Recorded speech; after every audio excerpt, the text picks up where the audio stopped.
Clément Chantôme, bonjour, bienvenue dans Histoire de Parisien. Quel est ton tout premier souvenir du Paris Saint-Germain, du maillot, du club? La première fois que tu as vu quelque chose du Paris Saint-Germain? Oula, ça, il y a très très longtemps. Je devais avoir 7-8 ans. C'est un match où mon père regardait à la télé il y a très longtemps. Après, j'ai pas un souvenir exact du match mais c'était à cette période-là. Ouais. Et le football, c'est devenu très sérieux, très jeune pour toi, puisque tu as seulement 12 ans quand tu rentres au centre de formation. Ouais, en fait, j'ai un papa qui était passionné de foot. Donc, il m'emmenait sur les terrains. Lui était arbitre, donc je le suivais un peu partout. En fait, je suis venu d'un club partenaire du Paris Saint-Germain, un club qui était en Seine-et-Marne, basé. Et du coup, ouais, je suis rentré à 12 ans au PSG. Puis après, j'ai fait toutes les classes. Mais bon, au début, c'était vraiment Enfin, c'était pas... On n'avait pas comme objectif, nous, entre jeunes, au centre, d'être professionnels. C'était un peu lointain. En plus, c'était assez complexe, on va dire, pour les jeunes de jouer au Paris Saint-Germain. Donc, on regardait ça de loin, avec quand même un petit objectif en tête. Mais c'était vraiment... on était passionnés, en fait. À 12 ans, être coupé de ses parents, c'est pas trop difficile? Je pense que c'est trop tôt. Nous, pour moi, j'étais assez perturbateur, on va dire, quand j'étais jeune. Donc, ça m'a fait du bien de couper un peu avec mes parents et de revenir le week-end. Du coup, ça se passait beaucoup mieux, ça m'a permis de me canaliser. Mais c'est vrai que quand on a 12 ans, on est vraiment... C'est petit, hein. Ouais, c'est très petit et on est coupé de ses amis parce que quand on rentre au centre, on vit que pour ça, le foot, et on fait école foot et on croise personne d'autre, donc c'est assez complexe, hein. On n'a pas de vie en fait, hein. On vit que pour le foot. Je pense de partir vers 15 ans, je pense que c'est mieux. Il y avait quand même des bons moments, je pense notamment à un moment d'école. Tu as enfermé ta prof de SVT dans sa classe? C'est vrai ça? Non, c'est juste que ça correspond pas à l'image tellement calme que tu as. En fait, moi, j'avais la chance de bien travailler à l'école. Donc les professeurs m'aimaient bien, moi. Et je faisais les conneries, mais j'étais assez malin, moi. Donc en général, je me faisais pas trop avoir. Je me suis permis quelques trucs, mais bon... Moi, j'étais pas le dernier, hein, pour déconner, hein. Mais t'as l'air tellement sérieux pourtant, comme quoi faut pas se fier aux apparences. Alors ça, c'était les bons moments dans la vie scolaire, les bons moments sur le terrain. Je pense notamment quand tu remportes le tournoi final du championnat de France des 18 ans nationaux. C'est ton premier grand souvenir? Ouais, je le dis souvent, ça fait partie des très bons souvenirs. Pour moi, ça a clôturé ma formation en fait, au PSG parce que moi, j'ai pas joué de l'année avec eux. J'étais avec la CFA et les pros déjà. Donc je m'entraînais quelques fois avec les pros, je jouais avec la CFA. Et je suis redescendu avec les 18 ans juste pour ça, c'est un tournoi final, ouais. Comme valider un examen? Ouais, c'était ça. En plus forcément, il y avait des attentes autour de moi parce que comme je jouais pas avec eux, c'était assez particulier, c'était assez nouveau pour moi parce qu'il faut répondre aux attentes, tout le monde te regarde. Et ça s'est bien passé, et puis ça a validé plein de choses avec tous les éducateurs qu'on a eus, les dirigeants bénévoles, parce qu'il ne faut pas oublier, il y a beaucoup de bénévoles avec nous aussi au centre. Et de voir pleurer certaines personnes, c'était un grand moment, hein, que j'oublierai jamais, parce que c'est le premier déjà en plus avec le Paris Saint-Germain. Et puis après, moi, j'ai basculé avec les pros, donc c'était une bonne transition pour moi. Guy Lacombe t'a appelé pour le stage de reprise à Dinard. Ouais, c'est ça, et j'ai pas eu de vacances du coup. Oh Ça me dérangeait pas à ce moment-là. Mais... Ouais, c'est bien, bizarrement. J'ai enchaîné direct avec les pros. Ouais. On était quelques-uns, je crois qu'on était 4-5 à avoir enchaîné avec les pros. C'était beaucoup de pression, hein. Il y avait des grands joueurs, hein, donc, ouais. Puis des joueurs expérimentés, Pedro, Mario, Yepes. T'avais Bonaventure Kalou, Vicage Dorasso, il y avait beaucoup de joueurs d'expérience. Et t'étais jeune? Ouais, moi j'avais 18 ans là. Donc ouais, très jeune, ouais. Et puis ça nous a permis de nous intégrer, nous les jeunes, avec eux. Parce qu'en stage, forcément, on vit 24 heures sur 24 avec les anciens, on a été bien intégrés. Là, tu devais pas faire beaucoup de blagues? Non. pas te mentir, je m'entraînais, j'allais dans ma chambre. Il n'y avait pas le café et tout ça, non, on faisait pas ça, hein. Nous, les jeunes, on restait dans notre chambre et on attendait l'heure de l'entraînement, on se couchait tôt. On était disciplinés, hein. Puis Guy Lacombe, ça rigolait pas, hein. Il était sévère avec vous ou Ouais. il avait un rôle un peu de papa, je sais pas, comme vous étiez jeune? Bah moi, franchement, moi je peux dire que du bien de Guy Lacombe. C'est un mentor hein, pour moi. Et il m'a pris sous son aile, il m'a donné ma chance. Il m'a permis de m'imposer au PSG à ce moment-là. En plus, dans une période assez complexe, il n'y avait pas trop de résultats. Donc, il n'a pas hésité à me mettre titulaire. Donc, pour moi, c'est un grand bonhomme. Après, c'est sûr qu'il y a eu des problèmes avec certains cadres, on va dire, de l'équipe pour gérer tout ça. Mais pour moi, je peux dire que du bien de ce monsieur. Les années de formation, c'est un peu des années de sacrifice. Est-ce qu'elles s'effacent toutes, ces années de sacrifice, quand on porte le maillot pro pour la première fois dans un match officiel? Ah bah oui, là, je crois qu'il n'y a pas plus grande joie pour un jeune formé dans son club de pouvoir porter le maillot avec l'équipe première. Franchement, c'était incroyable. Après, quand on a été champion plusieurs années après, pour moi, c'était un aboutissement carrément. Je me suis dit, ah ouais, c'est bon, tu as fait le tour, qu'est-ce que tu vas faire après? Tellement je me suis revu en arrière. C'est beaucoup de travail. Ouais, moi je suis arrivé en 2000. Donc le titre, c'est plus de 10 ans après. Donc, Mais le 30 juillet 2006, c'est le trophée des champions face à Lyon. premier match, ouais. Premier match officiel, ouais. Mais en fait, ce qui était assez particulier à cette période-là, c'est qu'on fait un premier stage, du coup, comme tu as dit, à Dinard. Et après, on avait un deuxième stage à Aix-les-Bains où ils scindent le groupe. C'est-à-dire que tu avais des anciens qui ne venaient pas dans le truc et moi, je me suis retrouvé le seul jeune. Et là, encore pire, vraiment, je ne sortais pas du tout de ma chambre. J'étais tout seul et là, je me dis, on est 18 au stage. Et c'était 18 sur la feuille ou ouais, un truc comme ça. Je sais plus, enfin, bref, je sais que je vais être sur le banc au moins. Donc, je fais, oh. Et j'ai un truc assez marrant enfin, j'ai un souvenir particulier de ce match-là. C'est le jour du match, il négocie la prime avec le président. D'accord. Et du coup, moi, je sors de la négociation et je vais voir un joueur, je ne sais plus quel joueur c'était, je crois que c'était Samy Traoré à l'époque. Je lui dis, mais ça, on divise après. Et non, c'est par joueur. Je dis, ah ouais. Et moi, dans ma tête, je me dis, je vais courir partout, moi. Donc, non, et puis c'est un bon moment. Et en plus, je crois que c'est Samy qui se blesse ce match-là et je le remplace. Donc, rien à voir. Parce que Samy il jouait derrière et moi je suis rentré au milieu. Donc ouais, je crois que je suis rentré 10-15 minutes. Mais... Ouais, j'imagine le cœur il doit battre à 2000. Bah, déjà, ouais, même avant de rentrer, ouais, il bat. Hein, parce que, on peut dire ce qu'on veut hein, de jouer en CFA, parce que CFA, avec la réserve, tu joues contre des adultes quand même. Mais ça n'a rien à voir, ça va beaucoup plus vite. En plus, il y a l'environnement, le stade, la pression qui joue vachement. Hein. L'année où tu intègres le groupe pro, le PSG finit 9e. Tu t'attendais quand tu es arrivé avec le groupe pro à jouer le très haut niveau. Et en fait, ils étaient 9e quand tu es arrivé. Vous allez jouer le maintien. Est-ce que c'est pas un peu compliqué de commencer comme ça? Ah oui, moi je suis rentré dans le dur directement. La première année avec Guy Lacombe qui se fait virer en janvier, je crois, début janvier. Paul Le Guen qui récupère l'équipe. Je crois qu'on est avec Guy Lacombe, on est très très mal placé. Après la fin, ça se termine bien avec Paul Le Guen. On a enchaîné des matchs, des victoires qui nous ont permis de remonter. L'année d'après, on joue le maintien. C'est direct avec Paul Le Guen. Là, à 9 journées de la fin, vous êtes 19e. Ouais, c'est ça. Mais je crois qu'on a enchaîné pas mal de victoires. On est remonté. Les 9 dernières, quasiment. Ouais, et Paul Le Guen, quand il est arrivé, il nous a moins fait jouer, nous les jeunes. Enfin, moi, j'ai quand même joué, mais un peu moins. Il a mis beaucoup de joueurs d'expérience. Il fallait sauver les meubles. Ouais, il fallait sauver les meubles. Et après, on avait la Coupe d'Europe aussi à côté à ce moment-là. Oui, parce que sur la saison 2007-2008, il faut attendre la 6e journée pour que le PSG remporte son premier match.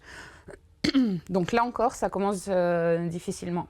Ouais, je crois que la saison d'après, c'était la pire saison de toute ma carrière, je pense, dans toutes les émotions. Parce que... Je crois de beaucoup de supporters du Paris Saint-Germain. Est-ce que quelque part, alors je pense évidemment à Sochaux, ce match-là, c'était le match d'une vie en fait. Ça pouvait changer complètement le destin d'un club. Et les supporters sont peut-être attachés à ça. Est-ce que vous l'avez ressenti comme ça? Vous aviez cette pression-là? Ah bah non, on avait une pression incroyable. Ouais, je me rappelle de la lourdeur du ballon. C'était un ballon de plomb, hein, parce que on a joué avec une pression. La veille du match, je sais pas, je vais pas te dire de bêtises, mais je sais pas combien de CRS il y avait. C'était énorme. J'ai jamais vu autant de CRS. Il y avait même un hélicoptère qui tournait juste au-dessus de nous au cas où. Donc tu te dis, ouais, en fait, si demain tu te loupes, c'est chaud, quoi. Et à la fin du match, il y a un soulagement pour tout le Et monde. en tant que Titi, est-ce que c'est encore pire quelque part? Bah, forcément, nous, on était formés, on a fait toute notre formation de marquer le club dans le mauvais sens. On s'est dit, oula, c'est pas la meilleure des façons de marquer l'histoire du club, hein, surtout pour des jeunes formés. Parce que forcément, les joueurs vont retenir et dire que les joueurs formés au club ne sont pas terribles, hein. Une fois qu'ils jouent, le club descend, c'est assez logique. Donc ouais, c'était vraiment compliqué. On est passé par toutes les émotions. On a joué le maintien, on finit, on dirait qu'on a gagné le titre. On est soulagé. Avant, on a gagné la Coupe de la Ligue contre Lens. Et après, on joue Lyon en Coupe de Ligue, on a gagné Lens. Et après, on joue en Coupe de France en finale contre Lyon. Où on fait notre meilleur match de l'année, on doit gagner, au final on perd en prolongation.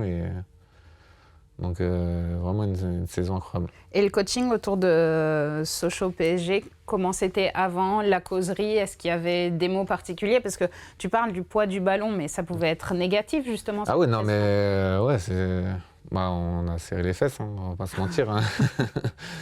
Parce que si on revoit le match, je pense pas que c'était un beau match. Hein. Nous, on avait une pression. En plus, Sochaux était pas mal à ce moment-là. Et je crois qu'ils font une belle saison. Ils avaient des bons joueurs. Donc, c'était pas non plus l'adversaire le plus facile. On a eu un peu de réussite. Il y a eu des discours. À l'époque, il y avait 3 présidents, je crois. Enfin, 3 actionnaires. Tu avais Sébastien Bazin, tu avais Butler et tu en avais un 3e, je crois aussi, qui était là. Ils sont tous venus vous faire... Bah, toute la semaine, il y avait des discours. Je me rappelle un qui avait ramené une peluche. Il a dit ça, c'est un porte-bonheur. On a tout essayé. Ouais, il y a eu des choses incroyables. Hein. Je me rappelle de Butler qui pleurait avant le match. C'était incroyable. Il y a eu Michel Moulin qui a intégré 5 matchs de la fin aussi. Enfin, ouais, cette année-là, il y a tout eu. Mais c'est quand même une année où tu as découvert la joie du buteur. Ouais. En Coupe de la Ligue. Mais c'est anecdotique, j'ai l'impression. C'était en Coupe de France. En Coupe de France. Ouais, à Épinal. Ouais. Ouais, c'était anecdotique. Ouais.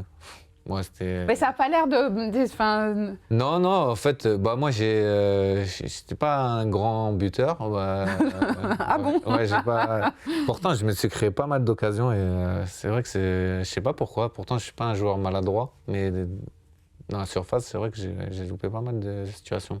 Mais ça t'a pas donné ce premier but ça t'a Non, pas donné si, je m'en rappelle forcément parce que c'était en Coupe de France, c'était à Épinal, je me rappelle. J'étais en 32e, je crois. Si, je me rappelle. Après, quand tu es le Paris Saint-Germain, tu joues à Épinal, tu te dis, bon, tu dois passer, donc c'est pas Oui, c'est pas la grande joie. Ouais, voilà, je me rappelle, j'ai mis des buts, j'ai eu la chance de marquer à Dortmund, où le truc, c'est plus valorisant, quoi. C'est plus marquant. Ouais. Mais bon, celui-ci, c'était le premier. Dans cette saison, tu en as parlé, vous gagnez la Coupe de la Ligue face à Lens. C'est ton premier trophée avec les grands. Ouais. Là, il y a plein de choses qui repassent dans ta tête. Bah, en fait, c'est assez particulier parce qu'il y a l'histoire de cette banderole déjà. Donc, ça a presque occulté le résultat après l'après-match. Donc, les gens ont beaucoup parlé de ça. Et puis après, on rejouait 3 jours après. Donc on n'a pas pu fêter Tu peux même pas fêter ton premier titre. Non, on n'a pas pu le fêter. Et puis, comme on en a parlé juste avant, en plus, on jouait le maintien. Donc c'était hors de question qu'on nous voit faire la fête. Faire la fête. Et après, parce qu'on avait un match, je crois que c'était contre Strasbourg, si je me rappelle bien. Et du coup, Strasbourg était relégable avec nous. Donc c'était un match tellement important, donc on n'a rien fait. Donc c'était assez particulier. J'ai le souvenir plus, moi, parce que je suis passé au contrôle antidopage. Et c'était à une époque, je crois, avec le cyclisme, où ils ont eu pas mal de problèmes. Moi, je suis resté 2-3 heures au contrôle antidopage. Donc, Ah oui, Donc pour le faire la temps de fête. sortir du Stade de France, Il y avait plus personne. donc il n'y avait plus rien. Et du coup, on n'a vraiment pas fêté celui-là. C'est un peu dommage. Ouais, vraiment. Bon, vous finissez 16e. Mais quelque part, alors c'est peut-être compliqué de l'admettre comme ça, mais toi, à titre individuel, tu brilles. Mm. Est-ce que c'est pas un moment où tu te dis, bon, j'ai gagné un titre avec le Paris Saint-Germain, est-ce que je peux essayer autre chose? Pour pas te mentir, j'ai eu pas mal de propositions cette année-là. J'ai même eu Arsenal qui était insistant. Et j'avais rencontré même Arsène Wenger. Et en fait, c'est le président d'époque, M. Bazin, qui a dit impossible. Ouais, qui a dit non. Et du coup, on a négocié, j'ai prolongé mon contrat. Bon, on va se mentir, grâce à ça, j'ai bien prolongé. Puis, ça va être difficile quand Arsène Wenger vient te chercher. Dans ma tête, j'étais presque parti. Hein. En plus, c'était un moment où Arsenal tournait vraiment bien. Il y avait beaucoup de Français qui jouaient. Donc, ouais, j'ai pas mal réfléchi. Après, Arsène Wenger, c'est quelqu'un qui rentre pas dans le conflit, qui aime pas. Donc, comme Bazin avait beaucoup appelé, avait dit non, lui c'est mort, il bouge pas. Non, lui on le garde. Voilà, donc voilà, je suis resté. Et ça a été 2 saisons où ça s'est plutôt bien passé pour toi, même si c'était plus compliqué pour le club. Et après ça, tu vas vivre 2 saisons compliquées pour toi. Ouais, très compliqué même. Ça a été, je pense, les plus durs. Qu'est-ce qu'il y a eu comme changement? En fait, l'année où on joue le maintien, j'ai dépanné juste derrière Pedro. En fait, je suis pas un offensif de nature, mais là j'ai joué. C'était l'équilibre qu'on avait trouvé à ce moment-là. Et donc l'année d'après, avec Paul Le Guen, on repart de la même façon. Sauf que moi, je lui ai dit, c'est pas mon poste, et j'ai dépanné. Et il vient me voir à la fin de la préparation, parce que j'ai fait la préparation en tant que titulaire. Il vient me voir, il me dit, mais toi, en fait, t'es pas assez décisif à ce poste-là. Je lui dis, oui, c'est pas le mien. Voilà, je lui dis en même temps, c'est pas le mien. Donc j'ai dépanné. Sauf qu'il a dit non, mais t'es pas assez décisif, du coup je préfère mettre tel joueur et toi t'es remplaçant de. Parce que Claude Makélélé venait d'arriver. Et du coup, voilà, donc je me suis retrouvé remplaçant comme ça. Donc à ce moment-là, je t'avoue que je me suis dit, bon, j'ai prolongé, mais j'ai peut-être fait une erreur, parce que c'était pas le deal. Non, c'est dur, il y a Arsenal qui t'appelle et tu te retrouves... Remplaçant, et surtout, je joue pas à ma place. Donc je me suis un peu... quand on est jeune, on se fâche. On se fâche. Enfin, moi, j'ai un caractère, je prends beaucoup les choses à cœur, et quand je sens de l'injustice, je me braque, et je me suis beaucoup braqué à ce moment-là. Et c'est par la suite, en prenant maturité, je me suis dit que c'était vraiment la mauvaise méthode. Et à ce moment-là, du coup, les choses elles sont parties comme ça. Il a trouvé son équipe. Donc en fait, moi, j'étais le joker. Je rentrais toujours 30 minutes. Et là, tu souffres de l'injustice. Ouais, pour toi. Ouais, ça s'est pas très bien passé à la fin avec l'adjoint de Paul Le Guen. Parce qu'à l'entraînement, à un moment donné, c'est parti un peu loin, je me suis énervé. Comme je t'ai dit, je me suis braqué totalement avec eux. C'était pas la bonne méthode. Hein. J'aurais dû fermer ma bouche et travailler plus, montrer que je méritais ma place. Mais bon, le foot, ça va très vite dans un sens comme dans l'autre. Et j'avais pas compris ça. Parce que j'ai vécu 2 saisons tellement bizarres. Et puis je me suis imposé, ça s'est bien passé, que dès que tu rentres dans le dur, tu comprends pas en fait. Tu penses que tout le monde t'en veut. Puis le foot, le monde pro, on vit qu'entre nous. Et donc voilà, j'ai du mal à passer à autre chose. Il n'y avait pas des anciens peut-être pour t'aider, avec qui parler? Après, eux, ils gardaient leur place. Non, ouais, c'était. J'ai pas eu ça. Moi. En fait, tous les anciens avec qui j'ai fait les 2 premières saisons, ils étaient presque partis. Hein. Donc c'est ça qui était aussi compliqué, c'est je me suis retrouvé un peu esselé. Les jeunes qui étaient plus là aussi. Il y en a qui ont joué, mais presque plus à la 2e année de Paul Le Guen. Donc je me suis retrouvé un peu seul. Et, non, j'ai pas eu de. J'avais Samy Traoré qui je m'entendais bien, on rigolait beaucoup. Mais sinon, non. Ça devenait pesant pour toi, le foot? Non, parce que je suis quand même je suis un passionné, mais c'est vrai qu'à un moment donné, j'ai eu du mal à trouver ma place et de comprendre comment on pouvait être remplaçant et ne pas jouer tous les matchs. Ça, c'est dur. Parce que moi, je ne pouvais pas accepter d'être remplaçant. Il y a beaucoup de gens qui m'ont reproché ça à un moment donné quand je suis parti par la suite à Bordeaux. Ils m'ont dit, mais t'aurais dû rester. J'ai dit, mais pour être remplaçant. Et j'ai entendu même des commentaires de journalistes, il aurait dû fermer sa gueule, Chantôme, et rester remplaçant au PSG. C'est pas le but d'un joueur pro d'être remplaçant. Donc, ouais. Et ouais, j'ai mal vécu ces périodes-là. Paul Le Guen s'en va en mai 2009 et c'est Antoine Kombouaré qui récupère l'équipe. Tu te dis que ça peut être un nouveau départ pour toi? Bah, c'est ce que je pensais au début, mais ça a été encore pire. La première année avec Antoine, c'est une catastrophe absolue. Mais vraiment. Et quand on se revoit, on en parle et on rigole. D'accord. Parce que maintenant, on s'entend très bien avec Antoine, mais ça a été une vraie catastrophe. Je ne sais pas ce qu'il avait contre moi ou il pensait que... Ouais, c'est un malentendu entre Ouais, vous. un vrai malentendu. Et en fait, moi, ça s'est décanté aux États-Unis. Parce qu'on fait un stage, on gagne la Coupe de France, après on fait un stage d'après-saison, une tournée. Oui, une sorte de tournée, ouais. ouais.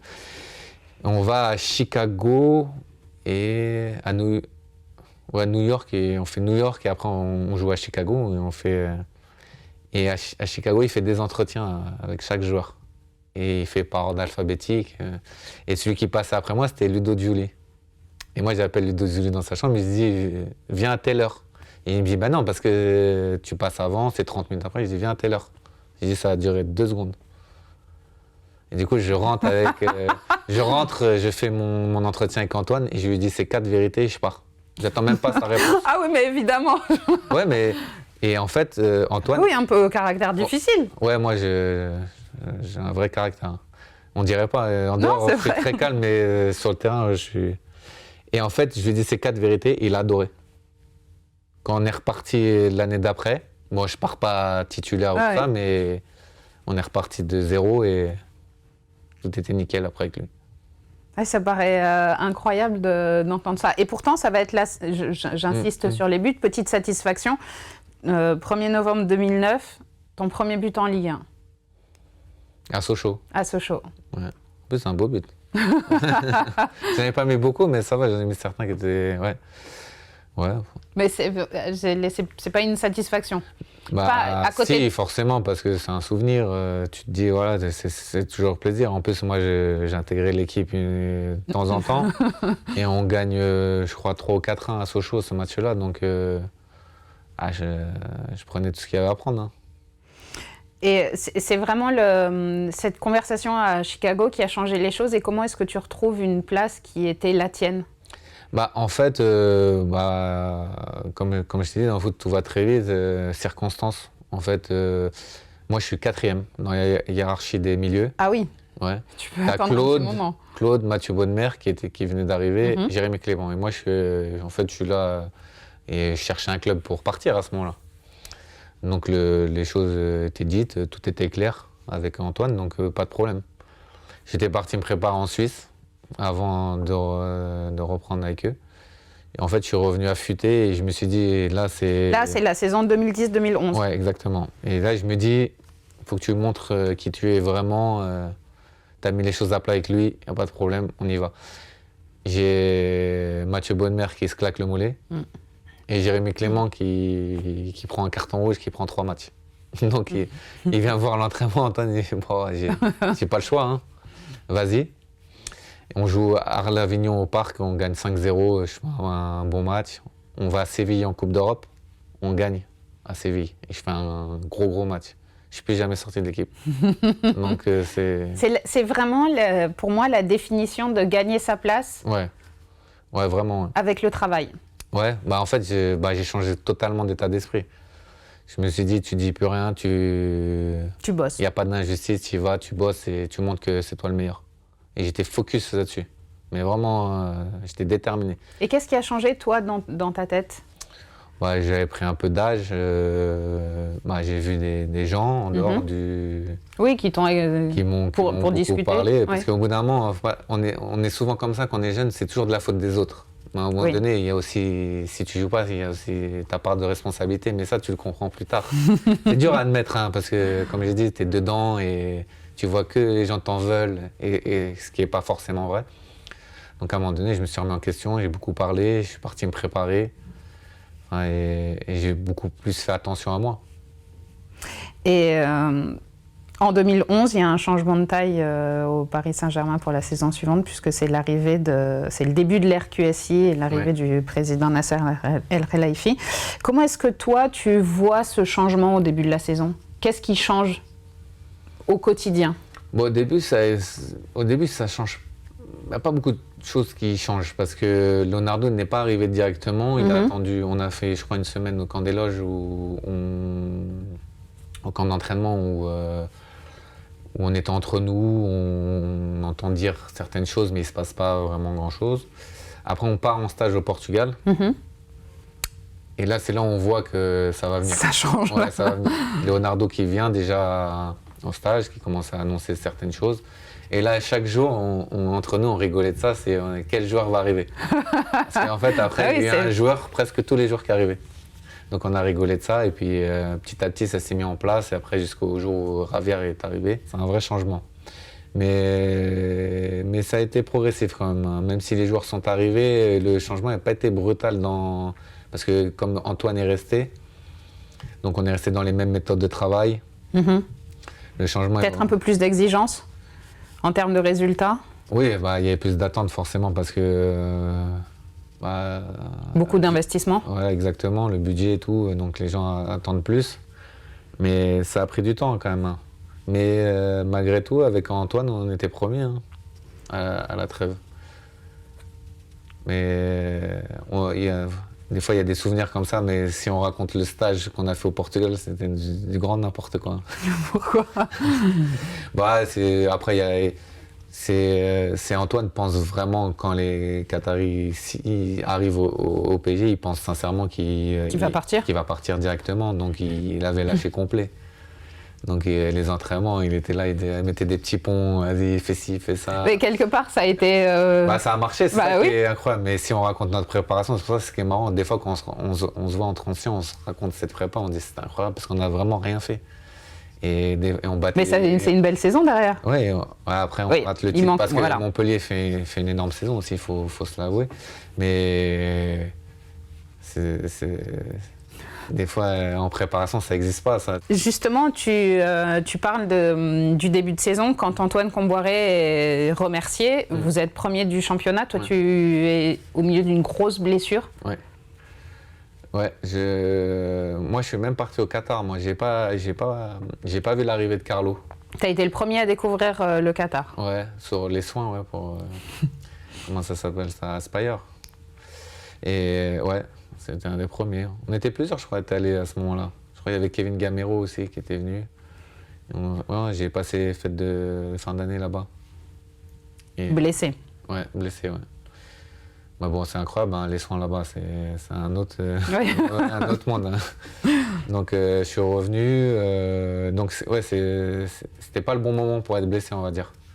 Parce que quand il y a un nouvel entraîneur, en plus Ancelotti qui arrive, un monsieur, il regardait pas forcément la Ligue 1, hein, je pense. Donc quand il arrive, tu es blessé, toi t'intègres plus tard. Mais quand tu es blessé, tu es au Qatar et t'entends que ton nouvel entraîneur c'est Carlo Ancelotti. C'est pas... Ouais, tu te dis c'est incroyable. Hein. Bah là tu comprends que tu rentres dans un autre projet. Hein. Et est-ce que tu as hâte de travailler avec lui, de voir, je sais pas, ses méthodes, sa façon de travailler? Franchement, je pense que n'importe quel joueur a envie de travailler avec un entraîneur comme ça. Et puis après, par la suite, tu apprends l'homme que c'est en plus, donc c'est incroyable. Mais on avait des craintes sur... parce que tout le monde te disait, ouais, les entraîneurs italiens, c'est la rigueur, la discipline. Et nous, ça va... Nous, on n'a pas connu ça vraiment. Faut pas... Parce qu'après, il y a eu beaucoup d'articles où on dit que les joueurs français ne sont pas habitués à travailler. C'est pas parce qu'on veut pas travailler. C'est une question d'habitude dans la... Question d'habitude, on n'a pas connu ça. Donc forcément, ça a mis du temps, et Carlo l'avait expliqué, mais parce que le joueur français n'est pas feignant, hein, sinon il n'y aurait pas de résultats quand ils partent dans les clubs à l'étranger. Mais en France, on n'avait pas la même culture qu'eux, donc après, on avait cette crainte-là. Et puis après, sont arrivés les GPS, les trucs, on est rentré dans une autre dimension, et là on a dit, ah oui, en fait... quelque part, c'est devenu presque plus professionnel? Ouais, vraiment, oui. Bah, en fait... ça l'était avant, certes. Ouais, sans faire offense au club, c'était un des plus grands clubs français, mais par rapport aux autres clubs européens, on était très en retard. D'avoir la cantine au camp d'entraînement, tout ce qui pouvait favoriser la récupération du joueur, son entretien, tout ça, il n'y avait rien en fait. Et là, Carlo, il a tout mis en place, avec Ibrahimovic aussi par la suite quand il est arrivé. Et malgré ça, malgré tous ces changements, tu as des envies d'ailleurs? Ouais. Oui, c'était pas... J'avais envie de rester en fond, mais oui. c'est toujours pareil, c'est le temps de jeu. Hein. Tu vois plein de joueurs qui arrivent, tu te dis, bon, ça peut être compliqué. Du coup... J'ai bien compris que tu avais envie de jouer, tu n'es pas là pour rester sur le banc. Et puis, je suis quelqu'un d'assez timide, de réservé, mais j'ai pas peur de dire les choses donc je suis allé voir Carlo très... Enfin, il dit simplement, ouais, très simplement, il dit ma porte est toujours ouverte, donc je dis je vais aller le voir. Donc je lui explique, et après je prends rendez-vous avec mon agent à l'époque avec Leonardo. Donc je lui exprime mon souhait d'avoir plus de temps de jeu, et je pense qu'à Paris ça va être compliqué, en plus vous allez recruter d'autres joueurs, enfin ainsi de suite. Très lucide. Ouais, ouais. Et pendant que je lui parle, avec mon agent, on le voit en train d'envoyer des messages. Et là, tu te dis... Qu'est-ce qu'il fait, lui parce qu'on se dit, il nous manque de respect, il nous écoute. Et en fait, il était en train d'envoyer des messages à Carlo pour lui dire de venir.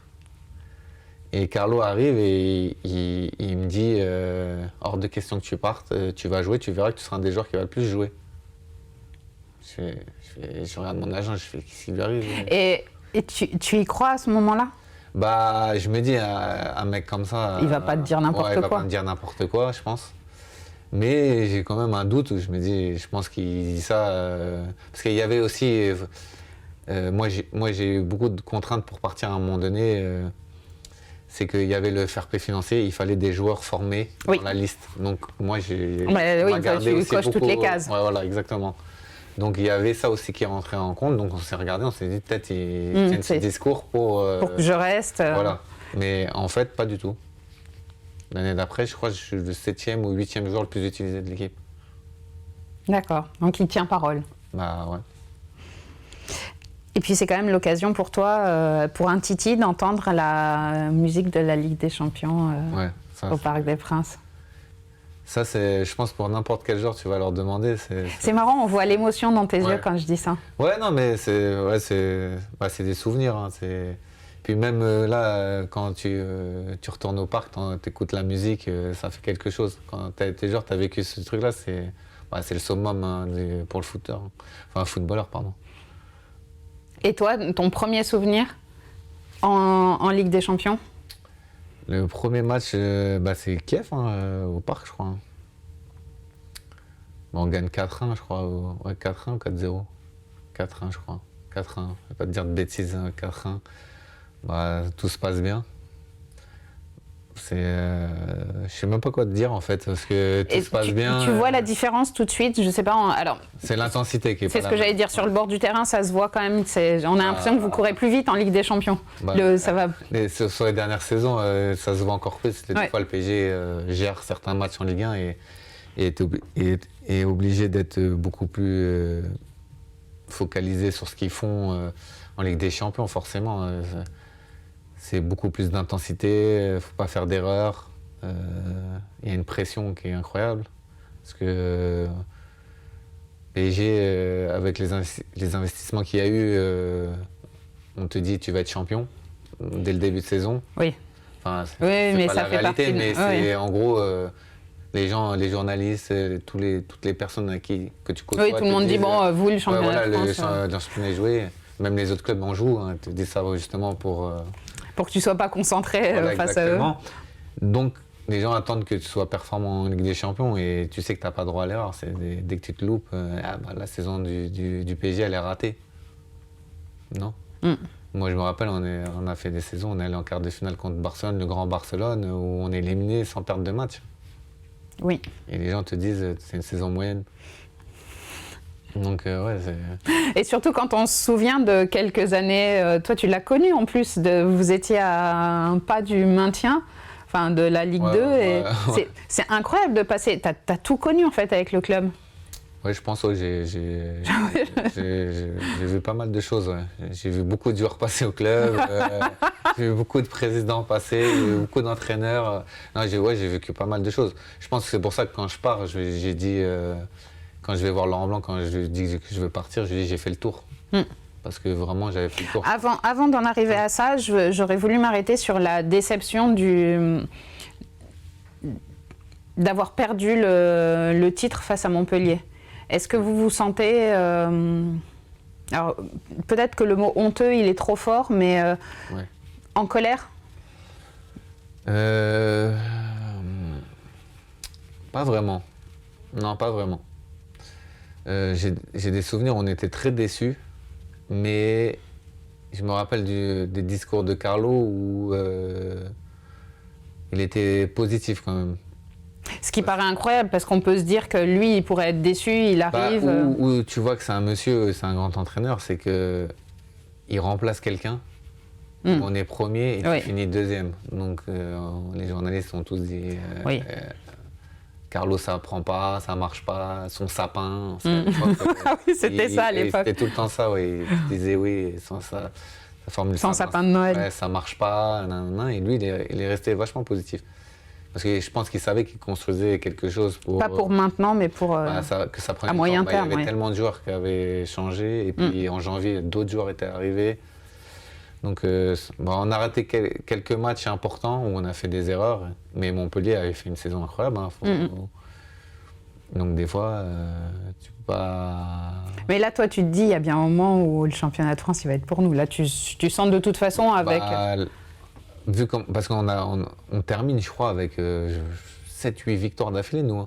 Donc c'est pour te dire la performance... Ça prenait vraiment. Ouais, donc la performance de Montpellier était incroyable. Donc on se dit qu'on va repartir... Ils vont pas réussir ça une deuxième saison. En plus, ils perdent beaucoup de joueurs. Mais nous, on s'est dit, on se connaît mieux. Donc forcément, ça va mieux se passer. Puis il y a d'autres joueurs qui arrivent encore. Oui, et puis des grands joueurs en plus. Donc oui, là, on était favoris clairement. Et là, tu te dis, ces joueurs-là, au Paris Saint-Germain, dans mon Paris Saint-Germain? Il y a quelques années avant, je n'aurais pas pu imaginer un tel recrutement, de jouer avec de tels joueurs. Est-ce que c'est, tu me pardonneras l'expression, mais est-ce que c'est vraiment le pied de s'entraîner au quotidien? Oui, vraiment. Moi, j'ai énormément progressé. Même quand je joue aujourd'hui, je vois que j'ai progressé grâce à ça. La qualité des entraînements, la vitesse. Techniquement, tu n'avais pas le droit à l'erreur. Il y a beaucoup de joueurs qui sont arrivés par la suite, ou quand nous on était en place, qui ont vu la différence technique, qui sont venus du club en France ou sans leur manquer de respect, mais ça allait beaucoup plus vite. Donc ils ont eu un temps d'adaptation. Ils se sont dit, putain, c'est dur. Ah oui, c'est dur. Puis en plus, Kibra, tu n'as pas le temps de t'adapter. Il faut être performant direct, donc c'est dur. Hein. Mais c'était quand même, j'imagine que c'était quand même un plaisir d'avoir, même si ça peut être bizarre d'utiliser ce terme, mais d'avoir quelqu'un qui est quelque part qui est exigeant aussi parmi vous. Même si vous l'êtes avec vous au quotidien, lui c'était le summum de l'exigence. Il a ramené une exigence incroyable au club, mais pas que sur le terrain. C'est ça qui est top avec Ibra, c'est qu'il a ramené une exigence en dehors du foot, sur ce que j'ai dit tout à l'heure, la nourriture. Après, ils ont mis une cuisine en place avec une vraie brigade, comme un vrai restaurant. On avait petit-déj. S'il dure comme ça, c'est pas un secret. Hein. Enfin, c'est pas un mystère. Il y a eu beaucoup plus d'intendants qui s'occupaient vraiment pour que le joueur soit focalisé juste sur sa performance. Enfin, ça a permis d'accélérer tout ça. Et je pense que le PSG lui doit beaucoup à ce moment-là, sur ça. Et vous changez d'entraîneur. Ouais. Comment ça se passe l'arrivée de Laurent Blanc pour toi? Je suis prêté, moi, après à Toulouse. À Toulouse ouais, quand il arrive. On avait un loft, nous. tous ceux qui voulaient partir. Mais c'était pas lui hein, qui. Qu'est-ce que j'allais. D'accord. Non, franchement, je me suis toujours bien entendu avec Laurent. Et il a toujours été clair avec moi. Franchement, on a eu une bonne relation. Mais ils avaient fait un loft parce qu'on était 5-6 jours avant de demander le départ. Et D'accord. comme on voulait vraiment partir pour pas perturber les autres, on était restés entre nous. Et ils s'étaient occupés de nous en plus. Hein, donc, ils faisaient ah oui, ok. Oui, non, donc c'était c'est pour ça. C'était pas, élégant. Ouais, c'était pas genre vous venez l'après-midi, quand on est le matin. Non, c'était pas ça. Par contre, ils nous laissaient beaucoup de repos le week-end vu qu'on ne jouait pas. Donc c'était non. Et du coup, ouais, non, je suis parti à Toulouse quand il est arrivé. Donc j'ai pas vu vraiment comment il s'est installé au club, comment il a vécu ses premiers mois. Et tu es revenu au Paris Saint-Germain. Ouais. Ouais. Et je devais repartir, mais justement pour ce qu'on parlait tout à l'heure, ils m'ont bloqué les 6 premiers mois par rapport à. Ils avaient besoin de toi le fair formé play, ici. Les joueurs formés, la liste.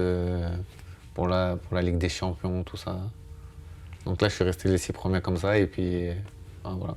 David Beckham est arrivé. Beckham, c'est avant. C'est avec Carlo. Ah oui, c'est vrai, il est arrivé avec Carlo. C'est le premier titre, David.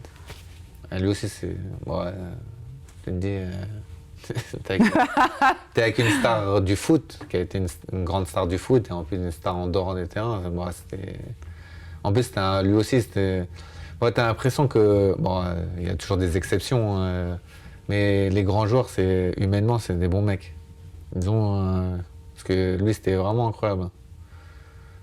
Il est arrivé, je me rappelle, on était en stage, je crois, au Qatar, et il reste debout dans le bus. On se dit, mais qu'est-ce qu'il fait, lui? Mais il reste vraiment longtemps debout. Et à un moment donné, il y a quelqu'un qui est parti voir, il dit, mais pourquoi tu restes debout? Tu peux t'asseoir. Tu peux t'asseoir. Et il dit non, en fait, il attendait que tout le monde rentre dans le bus pour savoir à qui était la place de chacun. Ah oui, je pense que certains, c'est une très belle leçon. Ouais, et là on a dit, mais en fait, tu peux t'asseoir, t'inquiète, personne n'a rien à dire. Et c'est pour te dire l'humilité du mec. C'est aussi humainement qu'on apprend avec ces joueurs-là. Ouais. Ouais, que ce soit Ibra, après c'est différentes façons. Hein. Oui, bien sûr, ils sont différents, très différents en termes de caractère. Ouais, Ibra, il aime bien charrier, il te taquine en fait, il voit si tu réponds, s'il y a du répondant en face, donc il est toujours dans la Et il aime qu'on réponde. Ouais, voilà. Si tu réponds pas, par contre, il te mange. Oui. Donc, mais ça... Bon, il avait absolument la même attitude avec tout le monde, même les journalistes. Ouais, non, mais donc nous, on avait compris. Mais lui, c'est sur le professionnalisme. C'est un mec qui ratait aucune séance d'entraînement, qui travaillait. Donc forcément, quand toi, t'es jeune et tu vois un mec comme ça te tire vers l'eau, tout un groupe. Parce que ça, tu pouvais pas l'enlever à Ibra, il trichait jamais. Il avait toujours envie de jouer, toujours envie de marquer. Même il fatiguait les gens, mais c'était parce qu'il voulait marquer. Donc ça te demande d'être plus performant à côté de lui. David, même quand il est arrivé, il arrive des États-Unis. Ouais. Le mec, il avait une exigence aussi. Et tu regardes tous ces joueurs-là et tu te dis, en fait, il faut travailler à côté. Si tu veux atteindre le haut niveau et durer. Parce que c'est facile d'être. Moi, je l'ai compris après. Moi, après, je ne vis pas avec les regrets, mais il faut travailler à côté. Il n'y a pas que le travail sur le terrain qui paye pour. Tu vas faire une saison au top niveau, mais après, tu ne dureras pas. Quand est arrivé le moment de quitter le club, comment tu l'as vécu? C'était ton club de toujours? Tu avais, comme tu le disais, besoin d'autre chose? Ouais, je pense que j'avais fait le tour. C'est parfois difficile à expliquer aux gens ce sentiment-là. Personne n'a rien compris. Je me suis fait torpiller partout. Qu'est-ce qu'il veut il pense qu'à lui, enfant gâté. J'ai eu plein de retours comme ça de journalistes. Moi, je ne citerai pas les noms. Parce que ça ne sert à rien, c'est loin, mais ils n'ont pas compris. Sauf qu'à un moment donné, moi, il y a des gens que je voyais, ça faisait 15 ans. Je les voyais tous les jours. J'ai dit, au bout d'un moment, j'en ai marre de voir leur tête le matin. Mais c'est pas... C'est pas contre eux. C'est pas contre eux, mais il fallait un autre truc pour... Mais quelque part, c'est même une preuve d'intelligence, et puis de courage de vouloir se remettre en question. La personne à qui j'ai expliqué ça, c'est Laurent Blanc. Il l'a très bien compris et il a facilité mon transfert. Donc c'est pour ça que j'ai toujours des bonnes choses à dire sur Laurent. Il a été très cool avec moi. sur ça. Oui, parce qu'au bout d'un moment, quand tu avais fait le tour, tu avais aussi peut-être juste la possibilité de rester comme remplaçant. Et j'ai bien compris que ça, le banc, c'est pas ta place. Au bout d'un moment, c'est cool de t'entraîner avec des grands joueurs, ça. Ça, je ne pourrais jamais me l'enlever et c'est enrichissant. Fois, je sais pas combien d'expériences à côté, mais à un moment donné, d'être sur le banc, être assis, regarder les matchs, c'est pas ce qui te fait vivre, ce qui te fait vibrer. Tu vois. Après, tu rentres chez toi, il te manque quelque chose. Donc, à un moment donné, il faut être juste et dire si j'ai pas ma place ici, dans ce PSG-là, il faut que je trouve ailleurs. Il représente quoi, ce club, pour toi, aujourd'hui? On a la chance de se croiser souvent au match. C'est la seule équipe que je suis, donc c'est le club de mon cœur, ce sera toujours l'équipe que je vais suivre. Voilà, c'est la seule équipe pour laquelle je vibre encore. Donc, même avec l'équipe de France, j'ai souvent du mal. Donc, j'ai mes attaches. Tu connais un peu moins. Ouais, c'est ça. mais en plus, je connais énormément de monde encore au club. Donc, même si ça a beaucoup changé, on connaît des gens, donc on a nos repères. Enfin, c'est une vraie histoire. Hein. Tu nous as beaucoup parlé d'Ibra, tu as côtoyé d'autres stars du Paris Saint-Germain. Elles t'ont laissé quoi? Les plus grands joueurs avec qui tu as évolué, c'était... Il y a Ibra, tu as Thiago Silva quand il est arrivé aussi. Lui, c'était par son calme, c'était assez impressionnant quand il est arrivé. On avait un défenseur qui n'était jamais pris et tu as l'impression qu'il ne courait pas à fond. Enfin, il était toujours bien placé. Au début, on s'est dit, l'intelligence. Même à l'entraînement, c'était encore plus incroyable à voir. Tu te dis, ah ouais. Il sait avant les autres ce qui va se passer. Ouais, quand il est arrivé, il était vraiment au-dessus. Oui. Vraiment, c'était beau à voir même. Après, tu as eu la surprise Marco Verratti, parce qu'il sortait de Pescara, c'est ça? En Ligue 2, en Ligue 2 italienne. Italienne, donc tu te dis, bon, ils sont allés trouver où? Et après, on a vite compris que... C'était un bon choix. Ouais, c'était un bon choix. Et puis là, avec le fait d'être entouré de beaucoup d'Italiens, Carlo comme entraîneur, ça l'a beaucoup aidé, je pense, pour s'intégrer au Paris Saint-Germain. Après, moi, mes premières années au club... C'est ce que j'allais dire, avant ça, tu en as croisé quand même des stars. Mes premières années, Pedro, moi, il m'a beaucoup marqué. J'ai joué avec lui, quand on fait le maintien, je joue avec lui devant, moi. Donc, en plus, je m'entendais très bien avec Pedro, donc c'était... Lui, c'est ce qui m'a marqué, c'est sa facilité devant le but. Parce que ce que je disais tout à l'heure, moi j'ai eu beaucoup d'occasions dans ma carrière, mais pourtant je suis pas un joueur maladroit, mais dès que j'étais devant le but, je me précipitais, je faisais le mauvais choix. Et lui, c'était ça qui était incroyable. Cette précision. Ouais, il tirait même pas fort des fois. Tu te dis putain, c'est... T'as eu qui d'autre? Moi j'ai beaucoup aimé Mario, Yepes, parce que je m'entendais bien avec lui. Des fois j'ai du mal à me souvenir de tous les joueurs avec qui j'ai joué. J'en ai joué... Des Brésiliens? J'ai eu qui moi comme Brésilien? Que je dis pas de bêtises. T'as eu Thiago Silva, t'as eu Maxwell. Et quand tu étais... que tu t'entraînais avec les pros ou quand tu étais chez les très jeunes? Les très jeunes, il y avait Ronaldinho forcément. Mais ça, j'étais au centre. Oui. Hein. Je ne jouais pas avec eux. Hein. Non, là, il y a une petite différence d'âge. Ouais, il y a une petite différence d'âge. Après, lui, c'était... J'ai jamais... Vous y alliez assister aux entraînements? Ouais. On avait cette chance-là, heureusement. Ou des fois, on regardait de la fenêtre du centre. Lui, c'était... c'est le plus beau joueur que j'ai vu, moi, au PSG. Je n'ai pas répondu parce que je pensais avec qui j'ai joué, mais que j'ai vu. Parce que quand il est arrivé, il y avait encore Didier Okocha. Mm-hmm. Les deux ensemble, c'était un truc à voir. Je pense que ils se faisaient des passes en sombrero. Non, mais c'était un truc à voir. Les deux ensemble, c'était exceptionnel. Et les gens, ils rigolent des fois, je leur raconte souvent. C'est Ronaldinho, des fois, à la fin de séance, il faisait 1 contre 1 avec Francis Liasser. Je pense que Francis Liasser, il a beaucoup souffert à ce moment-là. Pourquoi il faisait ça, Ronaldinho? Je pense que c'était pour travailler, c'est sa gestuelle. Mais ça allait trop vite pour Liasser à ce moment. Mais je pense pour tous les joueurs. Oui, je pense que ça allait trop vite. C'était lui qui s'était retrouvé face à lui. Mais... C'était désigné volontaire. Ouais, c'était beau à voir. Hein. Alors, pour le mot de la fin, qu'est-ce que tu gardes comme image principale de tes années Paris Saint-Germain? Déjà, le titre que tu as évoqué au tout début, 18 ans, parce que ça clôturait ma formation, toute une vie avec les gens de ta génération, parce que c'est un truc incroyable à vivre. Des fois, ça nous manque quand on se recroise là.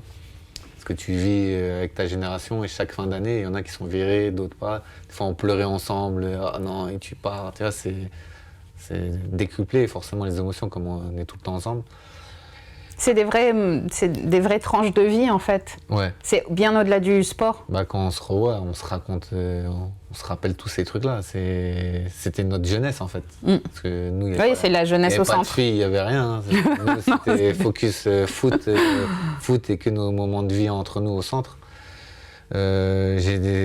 Après ça, c'est forcément mon premier match au club que je n'oublierai jamais. Et le souvenir le plus fort, c'est le titre de champion avec Carlo, où on gagne à Lyon en plus. Parce que c'était marrant en plus d'aller gagner là-bas. Oui, c'était là. De pouvoir fêter. Puis, parce que toute la semaine qui a suivi, c'était du grand n'importe quoi. Ouais, c'était. Bah, à Paris, ils attendaient ça depuis tellement longtemps. Nous, on avait notre petite bande de Français, il n'y avait pas de clan. Parce que ça aussi, c'était fatigant à entendre, alors qu'on s'entendait vraiment bien. Enfin, forcément, il y avait plus d'affinité. Oui, mais ça, c'est comme n'importe où. Parce qu'ils sont arrivés beaucoup d'Italiens. Donc forcément, ils sont arrivés dans un vestiaire, ils ont parlé entre eux, mais il n'y avait pas de... Tout le monde pouvait discuter avec tout le monde, mais ça, forcément, ça fait vendre du papier de dire ça. Et donc entre nous, on habitait tous les uns à côté des autres, donc c'était une semaine de grand n'importe quoi, on a fêté ça. On a fait un match, le dernier match à Lorient où Mamadou Sakho il va dans les buts. Mais l'avant-match et l'après-match, on avait bien rigolé. Enfin, il y a tout ça. Après moi, je retiens aussi tous les formateurs que j'ai eus. Les bénévoles, ce que je dis, parce que sans eux, les équipes de jeunes, ça n'existe pas. Hein, parce qu'il faut trouver ces personnes-là. Donc, tu vis des moments incroyables avec eux, ils sont toujours là pour toi, tu peux les appeler à n'importe quelle heure. Enfin, moi, j'ai vécu vraiment 15 ans de ma vie. C'est difficile d'oublier ça, quoi. Merci beaucoup, Clément. On retrouve Histoire de Parisien tous les 15 jours sur les plateformes d'écoute et les plateformes du club. Merci à toi.